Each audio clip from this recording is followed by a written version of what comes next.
শয়তান বলল, তোমার রব কি তোমাদের ভুলে গেছেন? শ্রী সরব মনে সেই কথায় নবী আইয়ুব আলাইসাল্লামের কাছে জিজ্ঞেস করলেন। হজরত আইয়ুব আলাইসাল্লাম আল্লাহ তাআলার এক মহান নবী ছিলেন। একদিন হঠাৎ তিনি কঠিন পরীক্ষার মধ্যে পড়ে গেলেন। তার সমস্ত সম্পদ, সন্তান সন্ততি, সম্মান সবকিছু একে একে হারিয়ে গেল। শরীরে এমন কঠিন ঘা ক্ষত দেখা দিল যে মানুষ তার কাছে আসতেও ভয় পেত। কিন্তু একজন মানুষ কখনো তাকে একা ফেলে যায়নি।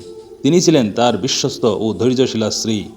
দিনরাত তিনি স্বামীর সেবায় নিজেকে উৎসর্গ করে দিলেন। এই সুযোগে শয়তান তার ফোন দিয়ে আটল। সে আইয়ুব আলাইসাল্লামের স্ত্রীর মনে কুমন্ত্রণা ঢেলে দিল। শয়তান বলল, তোমার রব কি তোমাদের ভুলে গেছেন? স্ত্রী সরব মনে সেই কথায় নবী আইয়ুব আলাইসাল্লামের কাছে জিজ্ঞেস করলেন। এ কথা শুনে নবী আইয়ুব আলাইসাল্লামের অন্তর গভীরভাবে ব্যথিত হলো।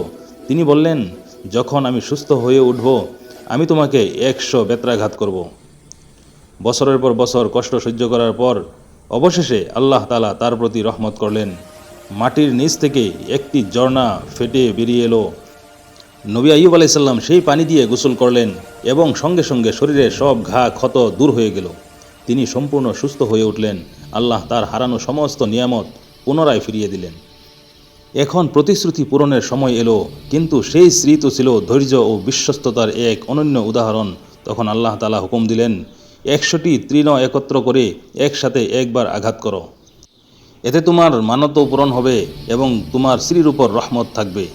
এই ঘটনার মাধ্যমে আমরা এই শিক্ষা পাই, যে বান্দা ধৈর্য ধরে আল্লাহ তাআলা তাকে কখনো একা ফেলে দেন না।